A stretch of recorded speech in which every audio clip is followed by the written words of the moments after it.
जय Hind defence lovers. आज की टॉप हेडलाइंस कुछ इस प्रकार है। विमेन कैडेट्स के लिए एनडीए के नए इंफ्रास्ट्रक्चर की समीक्षा करने के लिए इंडियन आर्म फोर्सेस के तीनों चीफ करेंगे एनडीए को विजिट। डीआरडीओ ने इंडियन एयरफोर्स के लिए विकसित करी एडवांस चाफ टेक्नोलॉजी। अफगानिस्तान से इंडियन नेशनल्स को वापस लाने के लिए काफी चुपचाप तरीके से अंजाम दिया गया था इंडियन एयरफोर्स के मिशन को। अगले महीने एचईएल मलेशियन एयरफोर्स के लिए सबमिट करेगी अपने तेजस MK-1A फाइटर जेट्स की bid. Russia, Brazil, south Africa और चीन के साथ भारत लॉन्च करेगा एक खास तरह के रिमोट सेंसिंग सैटेलाइट को।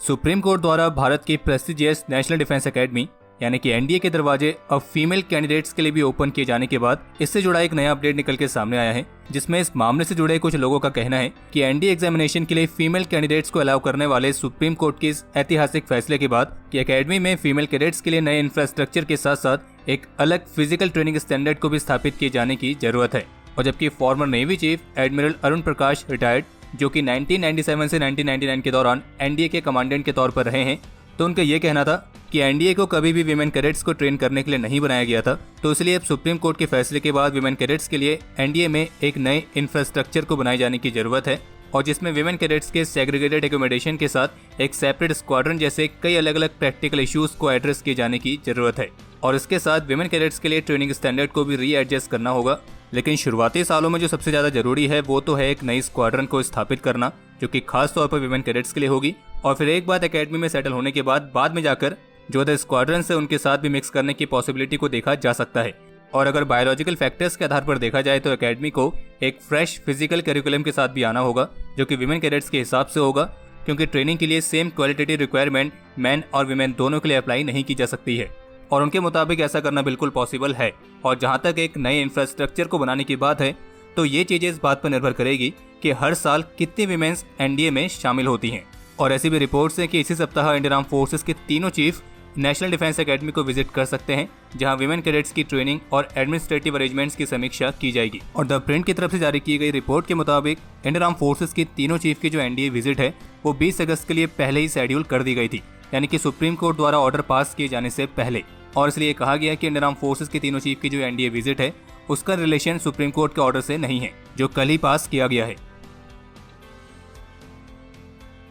जोधपुर में स्थित डीआरडीओ की डिफेंस लेबोरेटरी ने Pune based high energy materials research laboratory के कोलैबोरेशन के साथ इंडियन एयरफोर्स के लिए एक एडवांस चाफ टेक्नोलॉजी को विकसित किया है। और डीआरडीओ लेबोरेटरीज द्वारा जो ये एडवांस चाफ टेक्नोलॉजी विकसित की गई है, ये इंडियन एयरफोर्स की सभी क्वालिटेटिव रिक्वायरमेंट्स को पूरा करती है। और इतना ही नहीं बल्कि इसके यूजर ट्रायल्स को सफलतापूर्वक कंप्लीट किए जाने के बाद इंडियन एयरफोर्स ने इस टेक्नोलॉजी को इंडक्ट करने की प्रोसेस भी स्टार्ट कर दी है। जानकारी के लिए आपको बता दें कि चाफ एक काउंटर मेजर सिस्टम है जो एयरक्राफ्ट को दुश्मन के रडार थ्रेट से बचाता है। जैसे कि मान लीजिए अगर दुश्मन एयरक्राफ्ट पर कोई रडार गाइडेड मिसाइल फायर करता है, तो इस चाफ टेक्नोलॉजी का इस्तेमाल करके उस मिसाइल को चकमा दिया जा सकता है और एयरक्राफ्ट को सर्वाइव कराया जा सकता है। और इसलिए आप कह सकते हैं कि जो चाफ टेक्नोलॉजी है वो रडार थ्रेट के खिलाफ एयरक्राफ्ट की सर्वाइवेबिलिटी को सुनिश्चित करती है। और अगर आप ये सोच रहे हैं कि इस चाफ टेक्नोलॉजी में ऐसा क्या होता है जो उस रडार गाइडेड मिसाइल को चकमा दे दें, तो बता दें कि जो रडार गाइडेड मिसाइल्स होती हैं वो रडार वेव्स का इस्तेमाल करके अपने टारगेट तक पहुंचती हैं। तो जब चाफ रिलीज किया जाता है तो इनके अंदर छोटे छोटे aluminium,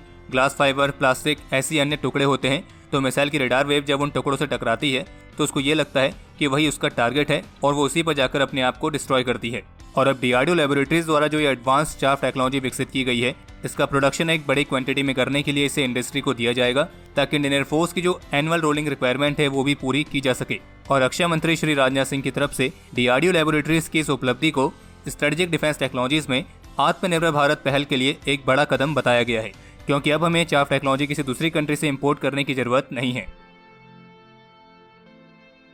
federation of Indian export organisation के डीजी का कहना है कि अभी वर्तमान समय में तालिबान ने भारत के साथ एक्सपोर्ट इंपोर्ट को रोक दिया है, और बाकी फिलहाल अभी भारत की तरफ से अफगानिस्तान के डेवलपमेंट्स पर काफी करीब से नजर रखी जा रही है। और पाकिस्तान के ट्रांजिट रूट के माध्यम से जो इंपोर्ट होता था, तो तालिबान ने पाकिस्तान के लिए कार्गो की मूवमेंट को रोक दिया है और इस तरीके से वर्चुअली जो इंपोर्ट है वो रुका हुआ है। बाकी इसके अलावा एक जानकारी ये भी सामने आई है कि अफगानिस्तान से इंडियन नेशनल्स को वापस लाने के लिए जो इंडियन एयरफोर्स की तरफ से एक खास मिशन चलाया गया था, तो इस मिशन से जुड़ी कुछ रोचक जानकारी सामने आई है। जैसे कि इस मिशन में इस्तेमाल हुए C-17 एयरक्राफ्ट के क्रू को इस साफ तौर पर कहा गया था कि काबुल जाने के लिए वे पाकिस्तानी एयर स्पेस का इस्तेमाल ना करें, क्योंकि अगर पाकिस्तानी एयर स्पेस का इस्तेमाल करना है तो उसके लिए पहले इंडियन एयरफोर्स को पाकिस्तानी एयरफोर्स से परमिशन लेनी पड़ती और ऐसे में इंडियन एयरफोर्स का जो ऑपरेशन है उसके कॉम्प्रोमाइज होने की संभावना थी, क्योंकि हम सभी जानते हैं कि हमारा निकम्मा पड़ोसी कैसा है और हमारे पड़ोसी की फितरत को देखते हुए इस बात की पूरी संभावना थी कि इंडियन एयरफोर्स के इस मिशन के बारे में तालिबान को पहले से भनक लग सकती थी, जो कि मिशन के लिए अच्छा नहीं था। और इसलिए भारत नहीं चाहता था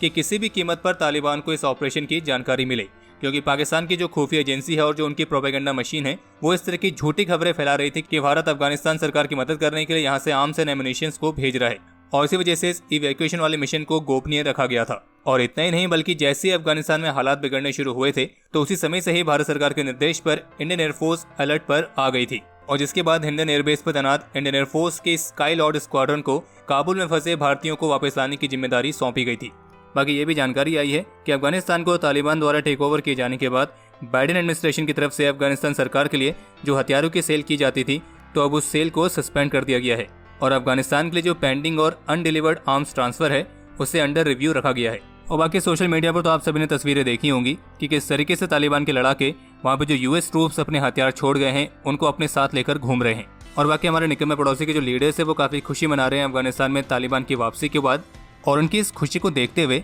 अभी हमें एक बात समझ में आई है कि पाकिस्तानी मिलिट्री के जो पर्सनल अपने यूनिफॉर्म पर कई सारे मेडल्स लगा के घूमते हैं, फिर भले ही उन्होंने आज तक कोई भी वॉर ना जीता हो तो वो मेडल्स उनके अनुभव को दर्शाते हैं। अब आप ये बोलेंगे कि किस तरह का अनुभव, तो ये तो आपको पता ही होगा ना कि जब से पाकिस्तान बना है तब से उनका केवल एक ही उद्देश्य रहा है कि भारत से कश्मीर लेना है, और फिर उसके लिए उन्होंने चाइना, टर्की और अलग अलग देशों की मदद ली है, और अब उन्हें ये लगता है कि तालिबान उनकी मदद करेगा भारत से कश्मीर लेने में। तो शायद आप कह सकते हैं कि अलग अलग कंट्रीज से मदद मांगने का जो उनका अनुभव है उसी के मेडल से अपनी छाती पर लगा के घूमते हैं, क्योंकि इनके अकेले की बस की तो है नहीं कि भारत का कुछ कर सके।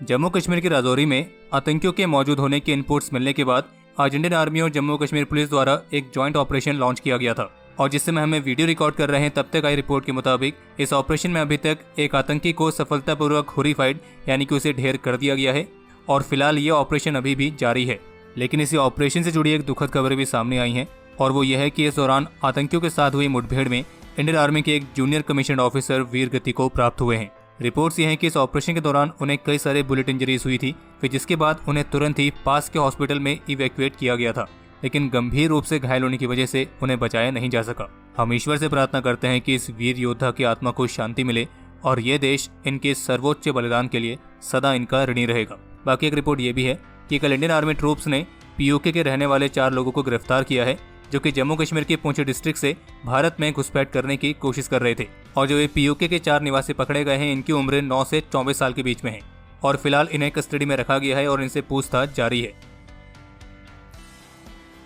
अगली न्यूज पर आगे बढ़ने से पहले आप सभी से एक रिक्वेस्ट है कि अगर यहाँ तक आपको वीडियो पसंद आई है और कुछ नई जानकारी आपको मिली है तो कृपया करके वीडियो को लाइक जरूर कर दें, और साथ ही साथ अगर आपने अभी तक डिफेंस स्क्वाड के फेसबुक पेज को फॉलो नहीं किया है तो वीडियो के डिस्क्रिप्शन में आपको लिंक दिया गया है, आप वहाँ पे जाके डिफेंस स्क्वाड के फेसबुक पेज को भी अपना उतना प्यार दिखाएं जितना आपने यूट्यूब पर दिखाया है, क्योंकि मैं पता है कि आपने फेसबुक में और भी कई सारे पेजेस को फॉलो किया होगा, और अगर आप डिफेंस स्क्वाड के फेसबुक पेज को भी फॉलो कर रहे हैं तो हम आपको सुनिश्चित कर सकते हैं कि इसको फॉलो करने से आपको और भी कई नई जानकारियां मिलेंगी। और बाकी कमेंट सेक्शन में आप हमें जरूर बताइए कि क्या आपने स्क्वाड्रन पर हमारे भुज मूवी वाली रिव्यू वीडियो को देख लिया है या नहीं। और बाकी अब 5वीं न्यूज़ की तरफ बढ़ते हैं, और वो ये है कि एचएएल के चेयरमैन और मैनेजिंग डायरेक्टर की तरफ से कहा गया है कि एचएएल सितंबर महीने के तीसरे सप्ताह में मलेशियन एयरफोर्स के लिए अपने 18 तेजस MK-1A फाइटर जेट्स की बिड को सबमिट करेगी, और उनको पूरा विश्वास है कि एचएएल को LCA तेजस का एक्सपोर्ट ऑर्डर जल्द ही मिल सकता है। और आपको रिमाइंड करा दें कि एचएएल मलेशियन एयरफोर्स के उसी टेंडर के लिए अपनी बिड सबमिट कर रही है, इसमें साउथ कोरिया का FA-50, रशिया का YAK-130 और चीन द्वारा बनाया गया और पाकिस्तान द्वारा पेंट किया गया दुनिया का सबसे एडवांस 10th जनरेशन कम स्पेसशिप जंग फाइटर 17 भी कॉम्पीट कर रहा है। और बाकी एक और रिपोर्ट है जो कि है स्पेस सेक्टर से, और वो ये है कि भारत, चीन, रशिया, ब्राजील और साउथ अफ्रीका यानी कि ये 5 ब्रिक्स नेशंस संयुक्त रूप से रिमोट सेंसिंग सैटेलाइट के कॉन्स्टलेशन को स्थापित करने के लिए एग्री हो गए हैं, और ये सैटेलाइट्स 5 नेशंस के स्पेस एजेंसीज द्वारा लॉन्च और ऑपरेट की जाएंगी ताकि डिजास्टर और नेचुरल रिसोर्सेज के मैनेजमेंट के लिए वे आपस में अपने डेटा को शेयर कर सकें। और भारत की तरफ से भी इस BRICS remote sensing satellite constellation वाले एग्रीमेंट पर साइन हो चुके हैं। और अब समय है आज के टॉप 3 कमेंट्स का, जो ये रहे आपकी स्क्रीन पर।